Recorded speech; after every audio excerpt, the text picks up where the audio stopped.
Welcome to another episode of Alternative Improvised Radio, or AIR. I'm your host, Don Kleppin, and joining me this week is Greg Broderick again. Hi. How's it going, Greg? Oh, I'm doing super. How about yourself, Mr. Host Man? Very well. Thanks so much for coming down again. Oh, happy to help out. Happy to have some fun. Good to see your lovely face. Oh, thanks. Over here, we also have Patrick Perez, good buddy of mine.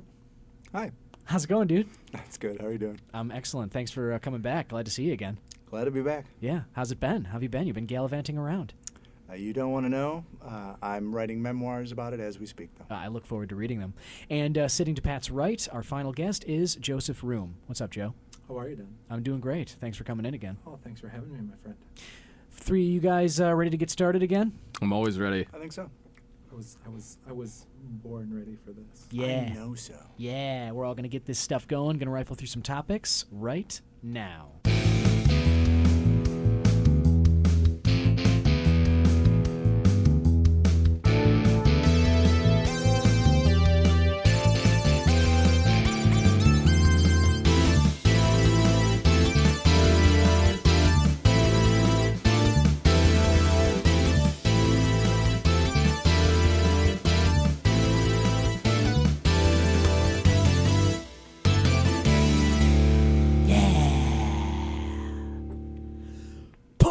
Pokemon.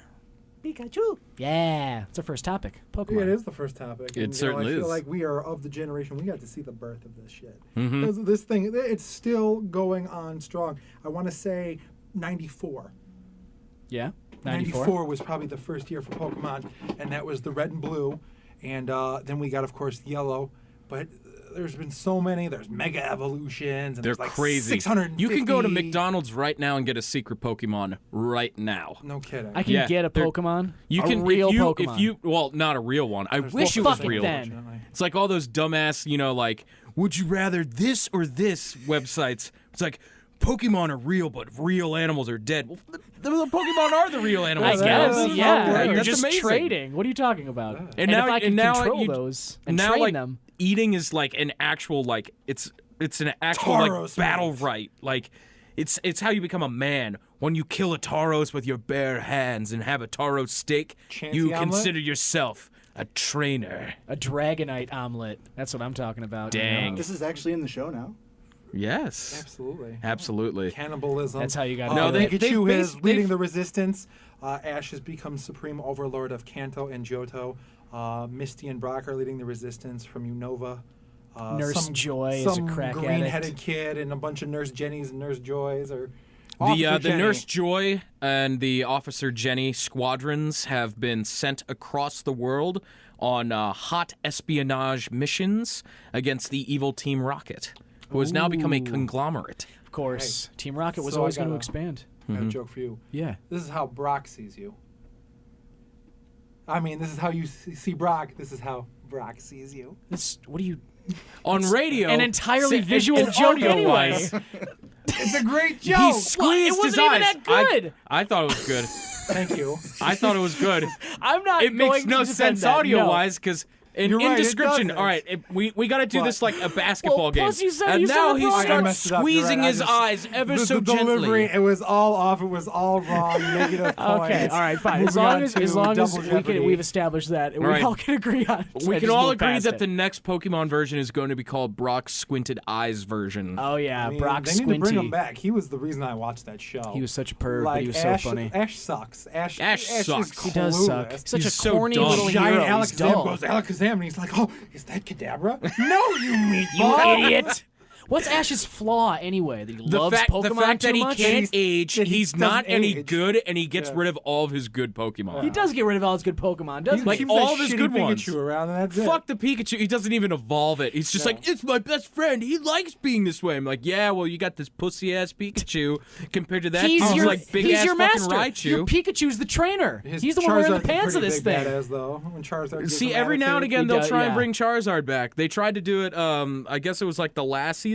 They brought him back on for like full length, like the whole season. They kept him on. And I was like, all right, you got Okay. your most powerful dude now. And he keeps losing to like the wimpiest shit. What? Yeah. Charizard had to be like feeling like crap then. It's just like I He's came just back. like, my life is awful. This guy I call my boss. Ash, I came back here because I thought you were doing really well. I thought we were gonna win. I thought we were gonna take on the Elite Eight. All we've done is lose. Okay. I thought Charizard was like the best card you could possibly have. Oh, It was. yeah. In the original was. day, Yeah. it was. Yeah.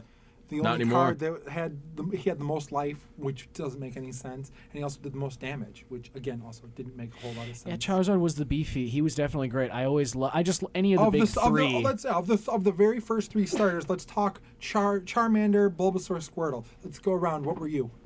I always preferred Bulbasaur. I was a grass guy mainly guy? because early on I felt in the game. You like that grass, man. Yeah.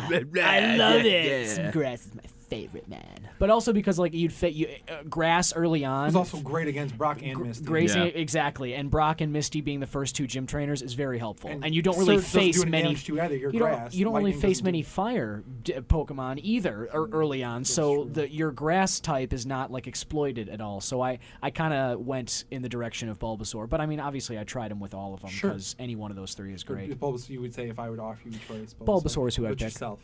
Me, I started with Squirtle because I like turtles.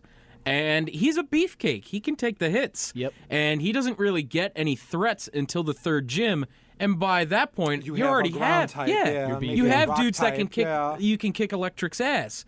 And then come the late game, like no one can Blastoise. stop you. Yeah. When you got Blastoise, double cannon tanks Yeah. coming out of his back. Yeah. Like the final 2 gym leaders Water are Bowser. nothing. They're so nothing to you. Like, because what is it? The Blaine, he's all fire. So all you have to do is just put him in the front of your team, and you're just like, well, surf, Yeah, surf, exactly. surf.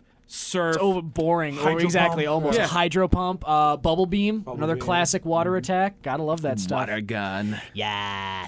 Just and plain old bubble. On the Game Boy, Plain the old water bubble. gun was just 3 little drips. I know, yeah. Kids these days, they won't know what it's like trying to play Game Boy at night. Oh They God! got backlit If you the tried to play a worst. Game Boy in front of a kid today, you'd get what bullied. are you I fucking think doing? Yeah, you'd what are you literally get fucking bullied doing, by old like a man? 3-year-old Oh, kid. They'd be absolutely. like, Well, "What are you playing? Absolutely. You actually have to push the buttons? Like what Or is that? or Look at it that doesn't even screen." come in 3D anymore. What Yeah. are the colors? Yeah, exactly. Why Why is is this in black? everything red? Why does Pikachu look really fat?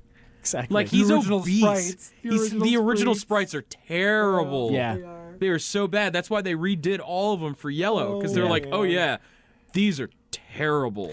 Yellow was my Yellow was favorite, shit. definitely. I got And- when that was right after I got my tonsils taken out. That was how long ago I got yellow as kind of like my congratulations on surviving surgery. Here's Right. the road to recovery kind of gift from my folks. Trying to beat Brock in yellow version, I think, was like the test of It's like tough. your gaming Oh, yeah, ability. it's If tough. you were able to do it, if you Yeah. were able to find the secret of how to do it, like you were king. Especially the because like secret you was had just no having a choice. strong Rattata because ground is good against. Well, rock. and in yellow you had no choice. You got Pikachu Yeah. off the bat, so it was Yeah. like He wanted you to give you have an Eevee an at the electric. beginning. All you could get, the best bet for Brock was like Pidgey, a Rattata. Like No, they- Pidgey would Pidgey die would- because Pidgey gets it's a flying wrecked type. by rock. Uh, You want yeah. ground. The 2 like Quick attack, the though. 3 best Pokemon to actually have. Find a Mankey Oh because yeah, it's fighting type. Yeah. Fighting kicks the shit out of rock for It some does. reason. Yeah, doesn't make sense. but- Or you get a Nidoran male or female because Yeah. they learn double Poison. kick. yep, Poison. and those are grass. No, grass poison's poison, bad but- against rock. Yeah, those But are grass types. Both Nidoran male and Nidoran female, aren't they? They're Poison? gr- yeah, they're type? poison, yeah. They're poison ground. No, they're no, grass. no, they're just no. they're poison. They just start. They start pure poison in their final form. They're poison ground. Oh, I The see. final form. I see. Gotcha. Okay, Yeah, fair enough. Ground is good against rock, though. I thought. it is. Yeah. Yeah, but they don't learn any ground attacks That is true. until like the end. Like earthquake and. Yeah, you don't learn any of that good stuff until like the end game. So Man, it's do like you the- remember Nidoqueen or Nidoqueen sprite? God, that was just offensive. I mean, I thought Nidoking was kind of cool because it's like this big ass, badass, like evil, like pointy Yeah. rhino monster. Yeah, he looked sweet. He's for so sure. badass, and then he's got his forehead. busty babe. He's Yeah, like, yeah, Nidoqueen, I am the king. Just the picturesque form of fertility. She's just like, yeah, what's up? She's like an old Gaia fucking statue. fill my stomach with children. Exactly. Yeah, that's Nido That Queen. is That's Nido Queen. King. There are no grass stones involved in this evolution. Yeah, let me tell no. you. It's interesting though. I It will. is straight up. You take them to the breeder and let them do their work. Yeah, no problem there. They make lots of eggs. You can make a dozen out of those too. Yeah, man. Junior. It's just interesting that like now here we are looking back on Pokemon. It was such a niche because it just makes me think. I mean, sometimes like when I look back on Pokemon and I talk about it with others and the kids give me that look, you know, it just sort of makes me like think of old people. They're fun, aren't they? You know, you were telling us a wonderful story about your grandmother. Oh, and yeah. She's 92, you said. Yeah. Which I think is absolutely incredible because the one thing that I really took away from your story is how lucid and how together she is. Obviously, she's 92, so she's not playing with the snappiest deck of cards, shall we Or say. an entirely full deck, I'd say. But you the know cards what? that are there are in great shape. She's with I'll tell it. you. She knows who you are. Yeah. Oh, yeah. No. It's I and even like just yesterday it was her birthday, and so I called her to say hello, and it was like I typically when I say hello and it's over the phone, I just introduce. It's always like, hey, Grandma, it's Donald, Don, because I'm not calling her cell phone either. I'm calling like the landline or, yeah. or whatever. Yeah. So there's nothing like telling her that it's me. But yesterday she like she recognized me without me even having to say it. It was like she just knew it was me, just hearing me on the phone. And I was like, that's refreshing. And we were talking about the Cubs. We were talking about how the other day the Archbishop of Chicago came and, kind of visited her area. So she was really excited about that. But yeah, you have to look at old people as you could feel about them how you do. And everybody's got like their good ones and bad ones, I guess, But I think they're really an important part of society. And not to make it like too like vague or deep, but I think a society really does kind of do as well as it either fails or succeeds by, I think, kind of how it treats or how it values its elderly. Without the elderly, how could we have Grandma's recipe cookies or Grandpa's famous old whiskey? I mean, Yeah. those are probably the more important points to make. Totally. And the fact that, by showing how we treat the elderly is how No, I treat them like shit. The trends that our parents are taking care of their parents. We're going to be taking care of our parents. Our kids are going to be taking care of Oh, us. fuck that. Yeah, I'm putting my we're- parents in a home. I am not You dealing are with brutal. Man. Oh No, my you God. don't understand my family. We are Apparently messed not. up. Philly. My- You guys are Philly people. My mom Hey, Greg, you home for refuses. Christmas? Fuck you. My Give mom me a beer. absolutely refuses to put my grandmother in a home when she needs to be in one. She has been in 3 car accidents in the last 6 months. She shouldn't be driving. No, Would you have to she- put her in a home? No, I want to put her in a home. I want a car taken away from her, and I Yeah, want that- daily visits from the entire family Oh, to God. make sure that she's okay. Because the last time I talked to her on the phone, she thought I was my 10 years older cousin who has 4 kids and does not sound like this Yeah. at all. And she thought I was him. She's like, now when are you coming over to fix my car? Like, Grams. Never. Grams, I live in Grandma. Chicago. I mean, you need to put that to your advantage, man. If you got to play the field, you know what I mean. It's not about what you're working with. It's about what you could be working with. And You gotta see that as an opportunity. yeah, Grandma, I'll be Oh, over there great. I'm next going week. to take advantage of my very silver linings senile. in Hey, every cloud, Grandma, I'll man. be over next week. I'm just waiting for your check to clear. Remember? I thought I sent it. No, well, no, you no. sent it, but This is real. My grandmother sent me my address. birthday card 2 months prior to my birthday. well, that I think is an old. Yeah, that's an old person thing. My grandma sends birthday and but Christmas she cards dated way it early. for my birthday, my actual birthday. She's getting ahead of herself. Yeah, She's excited. What if she Did spent she- some time in a TARDIS? Did she address the card correctly? That's the thing. Did she say happy birthday she did, to your cousin? She did say happy birthday to me. Okay. She because said it- happy birthday, Greg. She didn't say happy birthday, Thomas Roquefort III. No, that was the year prior. Greggy. Fucking Thomas, worst cousin. Steal No. my birthday wishes from Grandma. But just kind of another interesting anecdote to bring up because we talked about your grandmother. It's interesting because I've really kind of lost out on the grandparents whole kind of spectrum. My maternal grandmother died when I was an infant. She had an advanced type of cancer and it was just untreatable at the time. my maternal grandfather kind of fell back into his old. He used to be in the army, and he kind of, he was a good guy. He raised a family. He put 3 kids through college. But after his wife died, he was just kind of done being responsible, I guess. And then my maternal grandmother has passed away. She was taken by lung cancer. She was a lifetime smoker, so not a big surprise. But my last living grandparent, my paternal grandfather, has Alzheimer's. And it's kind of interesting, at least in my eyes, to have this perspective where this is my last grandparent, and even that's slipping away because it's Alzheimer's. I mean, it's the inevitable defeat of the condition. That person that they are just becomes less and less and less as they degenerate. So it's kind of it's a bittersweet kind of thing because,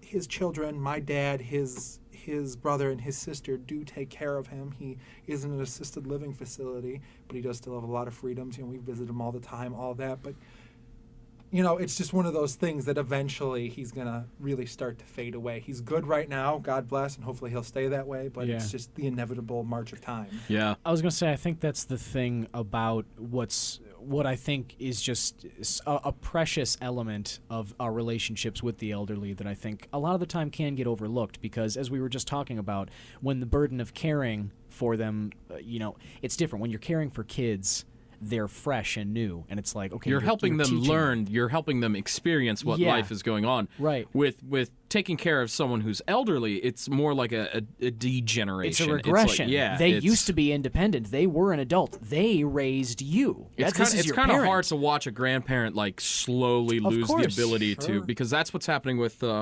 my grandmother on my dad's side. She is starting to deteriorate. I think they diagnosed her with an early stage of Alzheimer's. But some kind of dementia. Yeah, it's starting to get the hold of her, and it's like my dad's been taking care of her for the most part, and he's like, it's starting to get bad. Yeah. But I'm sorry, you were going to say that. I was actually just going to ask, we should establish, we've all said we're in our mid and late 20s here. How many grandparents does everyone have left, Greg? I have, including my stepmother's parents. Sure. Okay, sure. Counts. I have 5. Okay. 5. That's pretty good. I lost my grandfather on my mother's side to lung cancer when I want to say I was 6, and the rest of the grandparents are still going strong. Gotcha. Okay, Knock cool. on wood. Pat, how about you? I have 2. My grandmothers are both alive. Grandfathers died one was when I was a baby, and the other died before I was born. I got you. Joe? And I said before, I only have 1 left. Right, that's right. You got 1 left. And myself, Pat, I'm the same as you. Both my grandmothers are left. My one grandpa died when I was 1.5, and the other one when I was about 16 or 17, I think. But it's just, I've been thinking about it because, again, it's like the elderly, though, they kind of, unlike kids, they have one thing that is priceless, which is they have experience. They have, if wisdom is anything, it's experience. They've made the mistakes and learned the lessons and seen the world pass. And so we can learn so much from them, and you do a lot of the time just sitting down and talking to them. But it's not always that easy. Everyone's got their lives to live themselves, and once that burden of care gets kind of put on, other things get involved. But it's just something that I think is really, it's important. And around the holidays anyway, I just tend to think about it a little bit more. I kind of wanted to get your guys' thoughts. Fair enough, yeah. Also, their burden of care, their level of care, and is also, I think, a direct correlation with the relationship with the children as well. Very true. You see sometimes dissonance between the children and the parents based on, obviously, either childhood trauma or childhood relationship, or then again on the other positive side, it could be a very, warm relationship depending on that as well, as opposed to a parent to a new child. That's a new relationship completely, whereas then you have the older parent. Right. You still have a lot of past history involved that's in the works. Yeah, exactly. And also I would think another factor in determining how much effort is needed in order to care for this person is what's their status is physically and mentally, like the elderly parent in question. I think we were just talking, as you get older, sometimes, whether it's a mental deficiency or just physical ailments, it becomes Getting older, it's its own thing. Yeah, more. It's kind of effort. terrifying. Yeah, like the fact that your body can just go out on you because of age. Yeah. Telomerase. Yeah.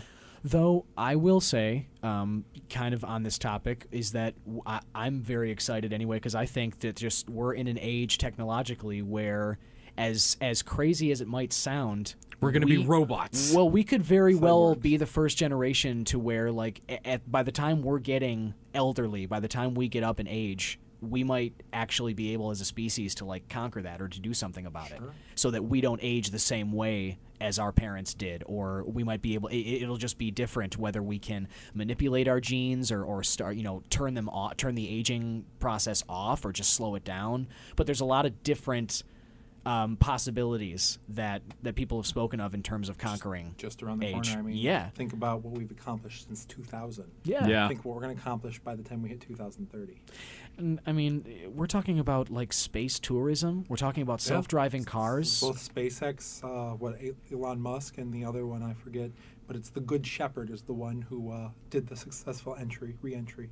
Reusable rocket. Yeah, and Blue Origins, the Amazon, Jeff Bezos' company too. That's same the one. thing. Yeah, I think that's the one. But anyway, the point is, so even the shit that Google's doing, like the Google Glass, and a fiber, eventually we're just gonna have like a chip that we could just like put on the side of our face and press it and just whoop. Yeah, everything. We'll all be plugged in all the time, basically. But either way, my point is just that, like, there's so many exciting developments, and age is such a. I mean, you know how obsessed everyone is with youth and staying and looking young. That's top of the priority list, whether people want to admit it or not. So all the advancements, like, that's definitely going to be an area that sees some exciting advancements, and I would agree. I'm interested to see what comes out of it for sure.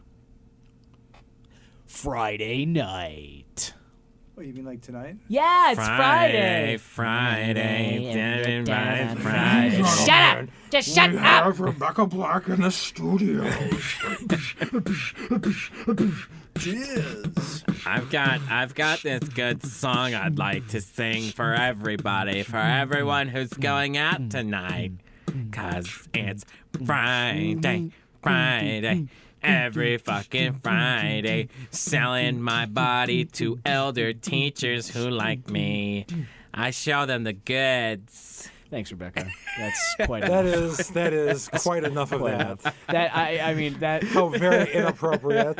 Top of my list of ways not to spend a Friday night. Oh, Watching hanging that out with video or hanging out with Rebecca Black. Just nothing to do with Possibly it. watching Friday with Friday the 13th. No, Somebody- just that would- Friday. better Friday. Oh, with Chris Tucker and Ice Cube. Yes. Yeah, I'll do that. Or next Damn. Friday. Or who's Mike Epps? Is that the guy? Mike Epps. Oh no, Witherspoon. John Witherspoon. Oh, every time I'll never been everywhere. I'll tell you one time. Oh boy, you just eat some shit. I can't believe you ate that shit, boy. I'll tell you something right now. You ate some shit. Yeah. What did you do?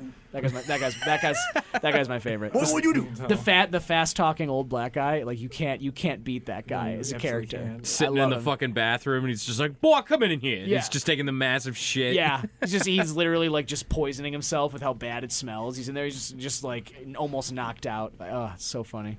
So funny. So funny. But no, more like what are. It's interesting. Speaking of old age and other stuff, it's interesting how my Friday nights have changed Absolutely, over the definitely. last, even I'd say 5 years, really. 'Cause Friday, obviously, it's something you always looked forward to. End of the work week. School week and work week is something you always look forward to. But like, before younger, it was kind of like you're planning it with your friends. Hey, like, what am I gonna do? Like, you're always kind of like looking at the weekend, like, hey, what am I gonna do? And now I definitely find myself more using Friday night as my stay in and unwind night. Recharge your batteries and Yeah, use Saturday. I like to go out still on Saturdays or like use the whole day Sunday as kind of a party day. I like that a lot. But Friday nights over the last 5 years have really sort of wound down big time in intensity. Think about the difference, though, now and then. Back then in school, you're with your friends some of the day. So you're sitting in class, you're like, what are you guys doing tonight? Very true. We're going to hit the broskies and do some bowling out in the alley with some weed pops. So that was, Friends are Tick for tack inspiring. what I did my junior year Yeah. of but college. now That was Who's a there? spot Jesus. on impersonation. Absolutely. Thank Spot you. on. I've Holy crap. held those memories very close to my chest. It's good Vivid to get them picture, yeah. out.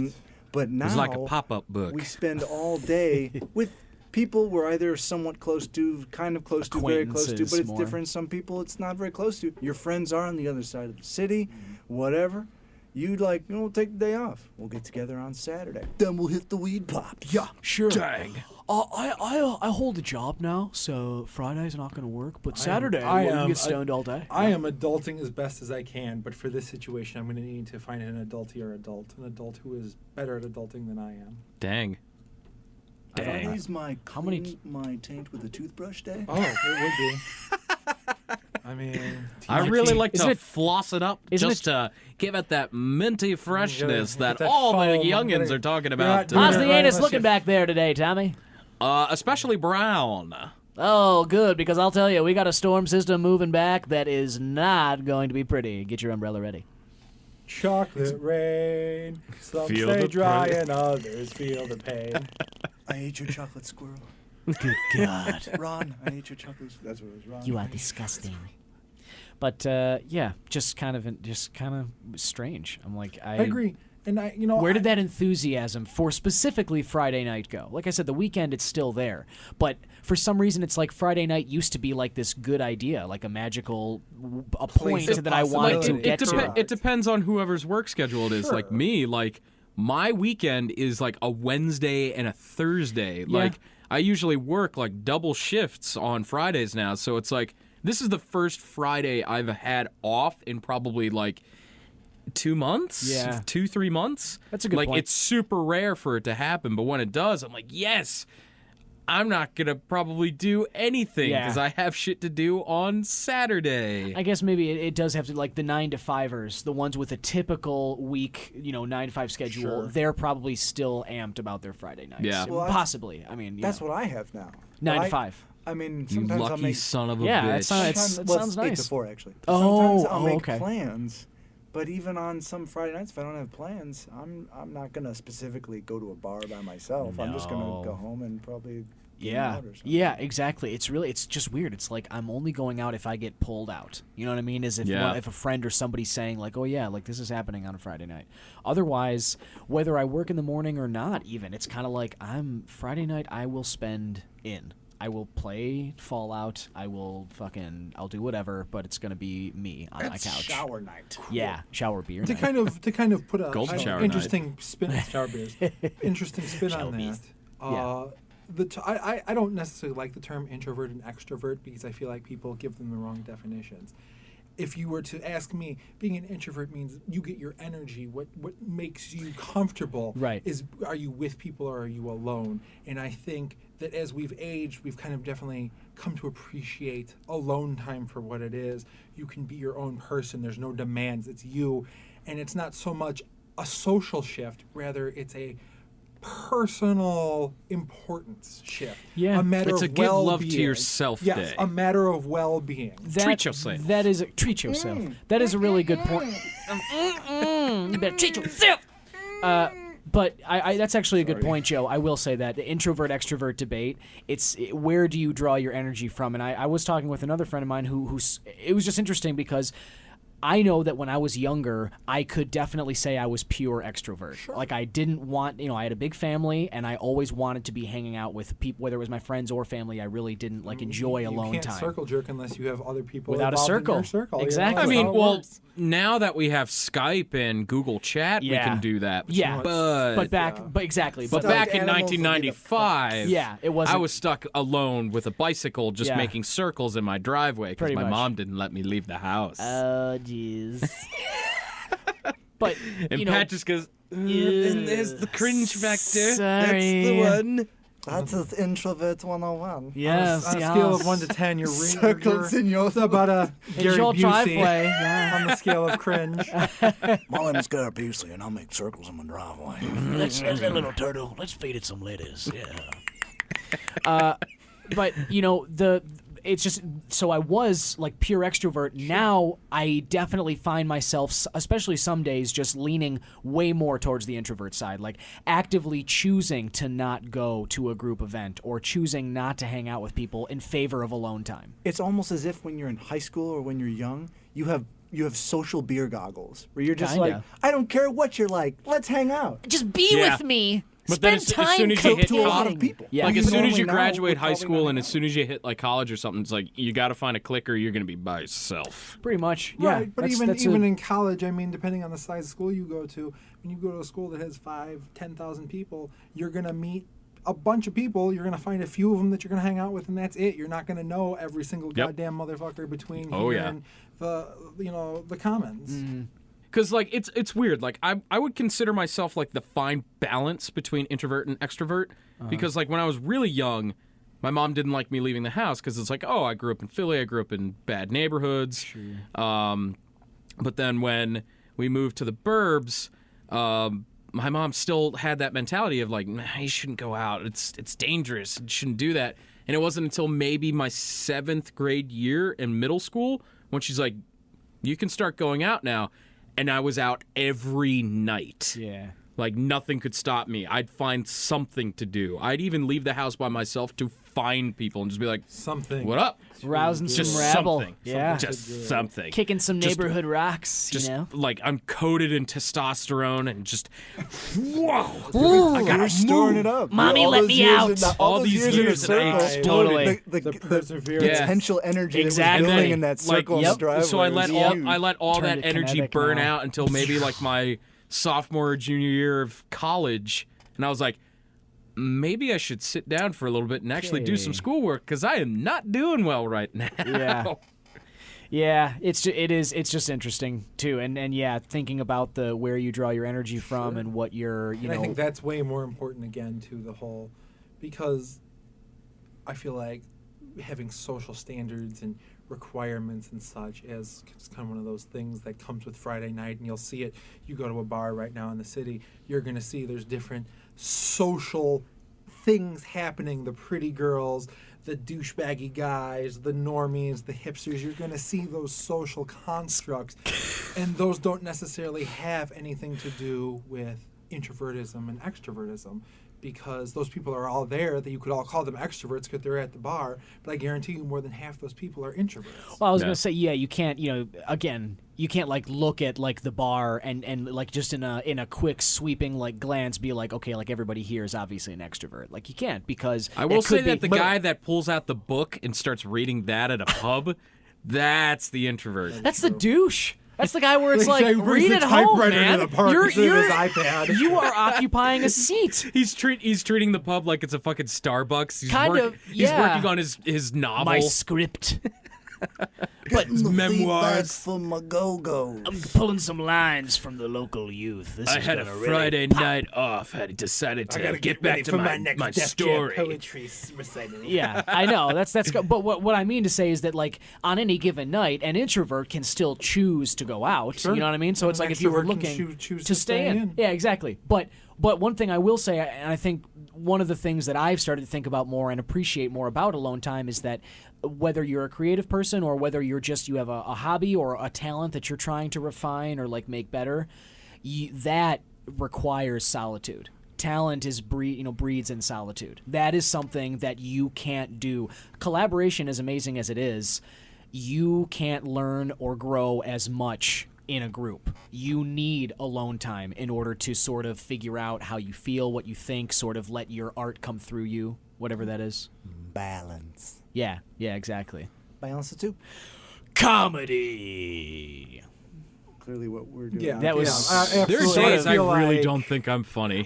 Some days I don't feel funny, and that might also tie with the previous discussion about the going out and being an introvert extrovert. Some days I just don't feel like putting the effort forth either. On the subject of being funny, I want to read a quote from Eliza Schlesinger on the topic. Who? Are you familiar? God Eliza bless you. Schlesinger. Eliza Schlesinger. She just won. She just won Last Comic Standing a couple years ago. Uh huh. Right. She's pretty funny. I've seen her a few times. She's pretty hilarious. And this is she was asked about whether or not it was on the conversation of women in comedy versus men in comedy. Why there's so much more men than women, that discussion. But what she says is it's not that women aren't funny, and it's not about one gender being funnier. It's that most people aren't funny. I don't do comedy for women. I don't do it to pave the way for other women. I do it because I'm a funny person, and that's what makes me tick. What stuck out to me was how she says it's that most people aren't funny. What do you think of that? Most people aren't funny. I do think hear it's a true. I think it's a very true statement. Humor, comedy is very valuable, and it's not very common. What I say to that then, and I would agree with you in some ways, but then what is everybody laughing at if they're not funny? Like, how do they understand the humor? Well, because you can't create comedy doesn't mean you don't appreciate it or understand it. People might not be funny, and that well might not exist within themselves. Their brain just might not tick to get that like humorous inspiration, but they can appreciate it when somebody else turns a phrase or illustrates a joke or a scenario that does make them laugh. You know what I mean? Those scenarios and those jokes kind of just tend to occur within us naturally. And it's about figuring out ways to communicate that with the world. And that's why, like, certain, stand-up comedians, some of them can be so brilliant and never amount to anything as a stand-up comedian, but then they go be a writer and they're amazing at it. Yeah. It's just, it's about the medium, it's about your delivery, the way that you can communicate that. But funny people themselves, they are so highly valued because they've got that creation, they've got that creativity inside that does see the world in that funny way, and you just kind of spread that shit to others. Kind of like an STI, just Yeah. spread that shit to others. Oh, you Trying want to be like somebody's crabs? Yeah. Getting Yo, crabby. you got some pink eye now. Shit. Pink eye of comedy. I'm trying to be like the Johnny Appleseed of jokes, you know what I'm saying? I got stuff to make everybody laugh. I got stuff to make your mama seeds laugh. to spread. Yeah, I've just got... Who's some of your comedic inspirations growing up? Like, if you had to pick one, maybe two inspirations that either inspired you to go into comedy or that just like gave you a childhood of laughter. John Candy. Oh, that's a great I like one. John Old Candy school. John Candy was like one of the big comedians. No, I mean big comedians. Yeah, he was big. He was big. I see what you did there. I'm Barf. Who are you? I'm Barf. That's Okay, the the joke's over. Why John Candy? Comedy, John Candy. right? comedy. I We mean, all understand this it is so why I don't well. think I'm funny. We should talk about it more. John Candy, like he when I grew up, like seeing a lot of like, because I've always been a big guy. Like seeing bigger comedians, always the joke with them is they're big or they're big and stupid, and a lot of stuff involving that. John Candy really seemed to like defeat that. His characters were a lot smarter. They were a So lot smart. Yeah, they were never like his characters were never stupid. I mean, even Never with, an oaf. He Yeah. was never the bumbling oaf. like even with Uncle Buck, it's like he's not an oaf. He's just struggling. yeah, Like- exactly. That's He- a great. That's he's- a great point. Yeah, he's never been his whole thing is that he's just lazy. It's not because he isn't talented enough. He's proved time and time again. Yes, he's very smart. He's adapted. He can get into a whole bunch of jobs with relative ease. It's just that he's lazy and he feels like he's too smart sometimes. I Yeah, guess possibly. And it was a lot of those roles where I was like, there's so much more to this. I don't want to be the Chris Farley when I grew up. I don't want to be tackling tables and screaming at the top of my lungs to be like, this is what makes me funny. John Candy was really like the one where I was like, I can do this. I can not come off as an oaf. I could be something more, something big. That's nice. Although I like it. I just have to say, I do love John Candy too. Highly respect the guy. Planes, Trains, and Automobiles. Absolutely. One of the most amazing movies, especially for Thanksgiving or the holidays, in my opinion at all. But I got to stick up a little bit for Chris Farley there because Yeah. I think as He's still physical, very funny. Like as when it physical comes to as he physical did make comedy, it, I know, yes. and I understand the point because it is valid in that what was usually appreciated about fat comedians is the fact that physically, they're just funny, and Yeah. and it does have to do with falling over or just being a bumbling oaf. But Chris Farley was so smart. He just played that. He played that role, and he played that up because he knew that's what got the biggest laughs. Yeah. But on the discussion of two or it really influential comedic figures growing up, for me, hands down, the two biggest are Jim Carrey and Robin Williams. Yeah. There's no question for me that those two guys. I would say also for me, Jim Carrey was probably single-handedly more, he sticks out for me more than because he combines all those elements. He the does. comedic the physical comedy as s- well as the smart, intelligent quips, turn of phrase, like witty repartee, but also he's an aggressive unbe- presence. An I mean, aggressive he presence. basically is like in your face with the comedy. He stole scenes in anything. Like You couldn't. like He was the Grinch, rewatching. guys. Let's not forget. Yeah, Oh yeah. Oh Hey, yeah, you know yeah. what? The Grinch. with You know Jim what? Carrey. I will still watch that. It's a great movie. I will I still love watch that that movie. movie. Kilt. Yeah. Phenomenal. He's Am I just phenomenal. eating So because good. I'm bored? Like, there's so many funny little When lines he's lying in that down too. in bed yeah. sleeping, tick tock, Christmas. Yeah. Yeah. And it's and everything from like a perfect illustration, I think, of what made him so amazing or incredible of a performer was just think about the script of Ace Ventura. Think about what that movie could have been if it was anybody but Jim Carrey in that role. That shit would have flopped. It would have been. It would have Absolutely. been. It was like it read would have- Rob Schneider in The Animal. Exactly. Perfect example. Exactly. Yeah. That movie Yeah. would have been swept under the rug, and nobody Rob would have thought Schneider one in The thing about it. Animal. But It instead, would have just been Rob Schneider as Jim Carrey Yeah. in Pet Detective. Yeah.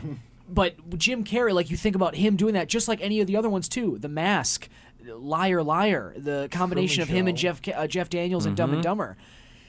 They like he's the reason, obviously, that those were so successful. But it is his physicality, like not just his body, but like such His a rubbery his face. face. His Yeah. facial expressions, like you just can't top that.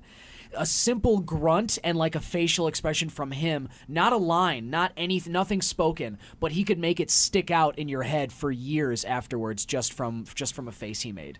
It's real talent. And Robin Williams, I don't think there's anybody that will ever top his stream of consciousness No. comedy. So smart, and in terms of improv and just literally going with the flow of just for an hour and a half moving from mental tangent to mental tangent with ease, everything being so funny. I don't think there's anybody still like that. That was just such a brilliant mind comedically. I would agree with that. That's something that you don't see anymore. But one of my big iconic sources of comedy growing up was, of course, Carlin. Oh yeah, George Yes. Carlin, of And course. The reason Carlin always resonates with me is because Carlin always managed to make his comedy about the things that people were uncomfortable with. And I think that's so poignant to point out the flaws in society and humanity by way of a joke. That's why we were talking about the Chappelle Show earlier and how universally accepted it was, even though he was tackling these hot-button issues. Because if you can bring it to the table and make people laugh about it, you can also convince them to see the foolishness and some of the prejudices and beliefs that we hold on to when we think about somebody. Well, for me at least, when I think about somebody like Carlin, the 7 things you can't say on TV, his different little quirks and comebacks, and just the remarks he would make about religion and life and the human condition. It's inspiring. Yeah. And without his influence, Louis C.K. wouldn't be who he is. Yeah, that's because another great point. without him and Carlin like going back and forth like a few shows, C.K. would have never been the comedian that he is now, because George Carlin told him to like, you've been using the same jokes for the last like 3 years. You're gonna start doing what I do. At the end of the year, throw out every single joke, all of them, brand new material right from the beginning. And it's that kind of mentality that made him so amazing at what he did. Just the fact that every single show, it was something new, something different, and it was still tackling those big topics, those big, like... Poignant. Yeah. It's that kind of stuff that really makes him probably one of the greatest comedian minds to ever live. And comedy, without a doubt, it's about entertainment. That's the goal of it, I think, or at least one of them. But I think, as you guys just mentioned, maybe an unspoken of function of comedy, or certainly an unintended maybe benefit, is that it can highlight some very sensitive or some very disturbing issues with the human race, or just the world, things that are going on in different countries, or certain discouraging habits that humans might have, things that people regret about themselves or wish they could change or just don't want to talk about. Comedy presents a forum and a medium for somebody to bring up those topics and discuss them, but the way that you do it, the finesse and the skill, lies in basically a good comedian can tell somebody that their opinion is completely wrong, and that person is not only going to be thinking the comedian is right by the end of the joke, but laughing along with them and wondering how they could have ever thought differently their entire lives before that. Comedy is a way that it allows somebody to spin something or just market your message in such a way that otherwise I think people would not be as open to hear what you have to say. You can sort of shine a light on these things that you, in any other medium, you really wouldn't be able to do without fierce pushback anyway. And I would agree. I almost feel like comedy allows almost a universal conduit for information and ideas to pass between individuals, because well, everybody is going to have a different sense of humor and what's funny and of what's not funny and what's offensive. I think everybody on some level can get together and agree that if you have a way to, again, objectively and savvily present an argument or beliefs in a way that is not only entertaining but also relevant, it means so much more to the average human being than any newscaster could ever hope to accomplish, any pundit, any politician. When you can speak your message in a way that gets people on your level both mentally and emotionally, like comedy does, it's a much greater significant connection. One last point I will say on it is that a thought, I think it brings to mind that comedians like Chris Rock and Seinfeld nowadays, they bring up the issue that like some comedians don't perform on college campuses because supposedly the college campuses censor them in terms of what jokes they can tell or what they can't tell. And some college campuses obviously won't host comedians, whether it's just specific ones or some at all, because of sensitive jokes and whatnot.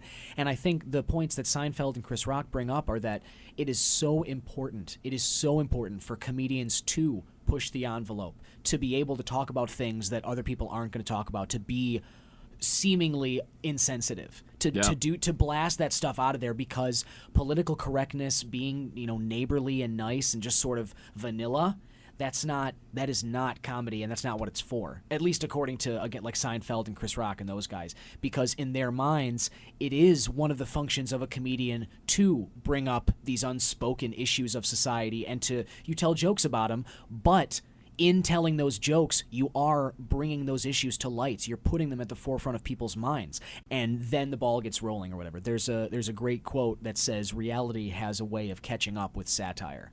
And I think it sort of sums up why comedy is so important, and it always will be to human beings. Pets. Anybody got him? Glub, glub.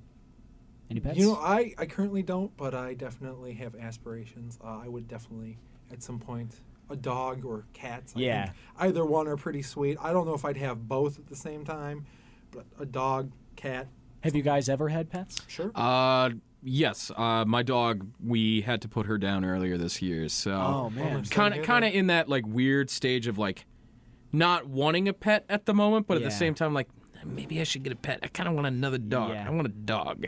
I got you. Yeah. I know. I hear you. There is definitely still a grieving, delicate period. You can't jump from pet to pet willy nilly. I mean, some people do. Has anyone ever done that where it's like you lose a pet, you lose like your cat, and then all of a sudden your parents come home like maybe 2-3 days later, new cat. Never happened to me. It happened a lot in my family, I would really be uncomfortable. with that, I especially think. with my aunt and all of my cousins, because I remember they had 2 dogs like for like maybe the first like 11 years of my life, and like it was the mom and her puppy, and then the puppy grew up as a full dog. This is a full dog. This is a full dog. After they put down the first dog, the puppy went down like a year later, and as soon as they put the mom down, the youngest of my 3 cousins with her just came home like that day with a puppy. Like, this is our new dog. And they had a mentality of constantly doing that. Whenever they'd lose a dog, they just replace it with another pet. My another aunt did that too. They had like a border collie for, I want to say like 13, 14 years, passes away. Like 2 days later, they got a pit bull puppy. That to me, that is very strange to me. I can't. I'm like agree. to me, I just think it's like I'm not going to put it on the same level of a person, but I think a pet for me is always, it's like it is part of the family. That pet has a personality. There are things about it. And you come to know that creature. And so quick to replace it after death. I'm like, just because you can go out to a pet store and buy Doesn't mean another you one. really should. And I know that personally it makes me feel a little weird. It's like those people that date constantly. Like they date and then they break up and then immediately. That happened to me a couple of times. Girls I was dating and then like dating this one girl for like 2 years and like 2 weeks after we broke up, not even, she's with somebody else. I'm like, that's just weird. That's like, actually a very good point. That's odd, actually, it is it's very similar. I think it's sort of it's a weird. It's like it indicates sort of a lack of bonding. Kind of. It's less about Emotional like the detachment. This It's dog less is no about, longer like- my friend. He Right. abandoned me from death. Or just like having the pet is like their vision of their family, and they don't actually like really bond with the pet. It's just having it as a part of their family, and so once it's gone, they're like, oh, gotta replace that thing. Yeah. So it's sort of like maybe like a bird's eye view of like a picture of it, and not actually a connection with that animal. It depends because they recently put down the dog that replaced the first dog, and they were still very broken up about it. They're like, yeah, we've still had this dog for like 12 years. I mean, I know I didn't take putting down my dog very, very well. My mom did not do well for a while, and I know that her friends are sending her messages on Facebook of like adopting dogs that are a lot like our old dog. And it felt so jarring because it's like, no, we've had this dog for 10 years. It's been in our lives for 10 years. It's not something that you can just say, all right, let's just go to the conveyor belt and grab the next animal and throw it down. Exactly. It's not a We new... sense your dog has perished. The next is being dispensed. exactly. It will hatch in 2 weeks. Exactly. Pick your dog mold. Yeah. It's just, Toy. it's not a... Right. Yeah, it's not like an assembly line approach. It's not a new fridge part. It's a being. It's a creature. I will say that, of course, it's different. There are certain different classifications of a pet, obviously. Dogs, cats, monkeys. Those are going to be like top-tier pets that really have personalities and intelligence. Yeah. Especially monkeys. Especially monkeys. Uncle Jojo, let me just tell you. Adorable. Guy smokes cigars with the best of them. Yeah. Cool. But I never really had big pets like that. I was always a small animal pet. I've had hamsters. I've had guinea pigs. I had a pet duck. Bunnies, yeah. I had Commander Bun Bun, later shortened to Bun Bun, but the fat Stripped of his rank. Well, she retired from service. She retired from service. They still hold the rank. What happened to her rank? Yeah. They took that patch. They took the patch She away. went rogue.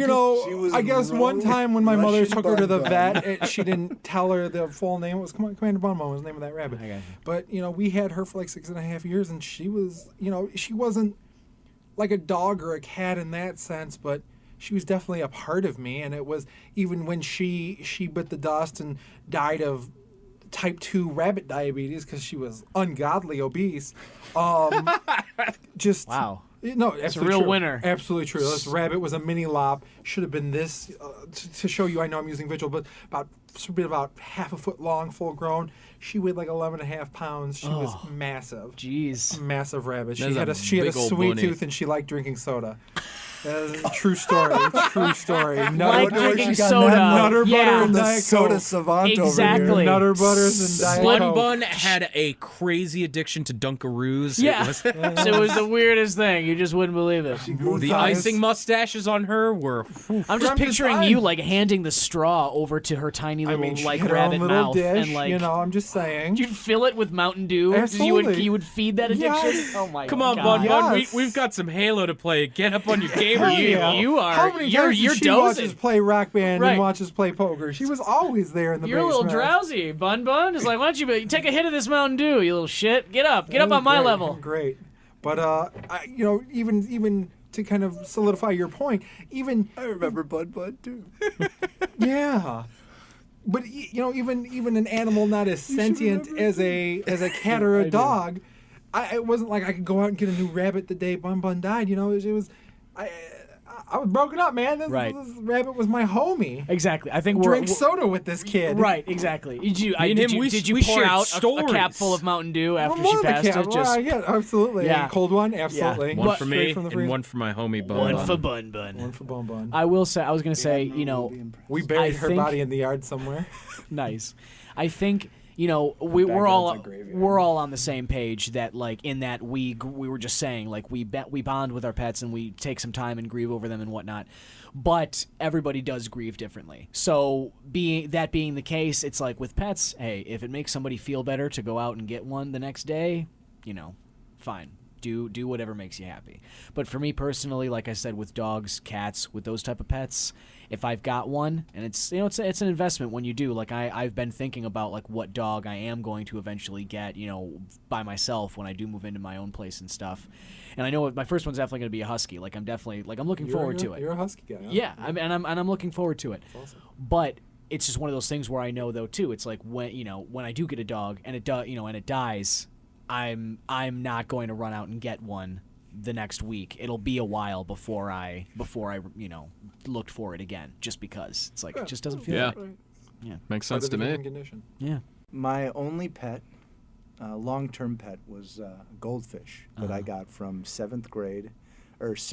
There was a fair, you throw the little Yeah. ping pong ball in the thing. If you get it in, you get the goldfish. Pat had good aim. His Yeah. name was George. Nice. He lived in the bowl we had for 7 weeks, which is pretty much longer than most for- goldfish, especially in a bowl. Yeah. Peter Fish, yeah. And by like week 6, I would go up to the bowl, put my finger on it, and he would follow my finger around the bowl, and he would like just kind of stare me down. So it was either like he either got used to my face or just got used to a face. Yeah. Or he was sizing you up for murder. Yeah, he's getting ready Well- to pop out and kill you one night in your sleep.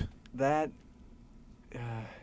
No legs. I don't. I don't really it see how that realistic- could happen. Week He doesn't 7 need, threw a monkey he doesn't wrench into need his legs. plan. He's got a powerful fin and a plan. Does not compute. Yeah, I did I have. will ride this skateboard down the bookshelf, and there I will power bounce onto his face. Yes. I know his. A Plan. Rube Goldfish device. Ooh. If you will. I will live in your memory until you are digitally assimilated, and then I will come back and haunt your dreams forever. I shall live forever in the land of your dreams, human. That's a robo-fish laugh. Ah, Robofish. George the fish. The wins reverse again. wetsuit, right? Yeah. Inside out. Inside out. Yeah, I also had some fish growing up, and I will say, to this day don't know what happened, but me and my brother had a tank full of fish. We got a bunch of different ones, and one of them, a black molly fish, got pregnant, and she started to get bigger and bigger, and then we'd come back every day, and one of the fish would have disappeared from the tank, and it became clear that Molly was eating the other fish, and soon Molly was the only fish left. And one morning, me and my brother woke up, and literally there were just fish parts all floating at the top of the tank. Molly had fish kamikaze. Molly had exploded. I have no idea what happened. I don't know if the babies just got sick of There was waiting. nothing left to satisfy the hunger. She is ate that even herself. possible? I She have made no idea. a stomach souffle, and just things went wrong. Maybe the combination of the different fish we got in her belly was actually explosive. How is that possible? I know. I have no. there's Genetically no, bred with dynamite. Yeah, Yeah. there's How is literally that no. possible? There's Have no you ever seen feasible a fish explanation hump a for it. stick of dynamite? I have. I've seen it, boy. Cows kill I more seen people a bigger boy. than sharks do. Oh my god. Yeah, fucking that's cows. true. That's true. Yep, because stupid kids trying to. Save a Tip shark. cows. Tip Yeah. a cow. Stupid. Anyway, don't tip cows and watch your fish, people, because apparently they explode. That's going to do it for this week's episode of Alternative Improvised Radio. As always, you can tweet us topics at Alt Improv Radio. And that's going to do it for us again. Thanks so much to Greg Broderick. Yes, it was very, very nice to be back on again. Pleasure. Do come back. Yes, Much appreciated. I would love to, yes. Pat Perez, thanks again, buddy. Hey, well, thank you. Yeah, always popping in. Love to hear from you. Poppin'. And Joseph Room, what are you up to over there, my man? Fish sticks. Yeah, that's that stuff. I'm not a gay fish. Thanks for bringing that sort of colorful commentary into the show, as always, my buddy. Absolutely. Cool. Thanks again. And that's going to do it for me as well, Don Kleppin. Thanks for tuning in to another episode of Alternative Improvised Radio. Take it easy.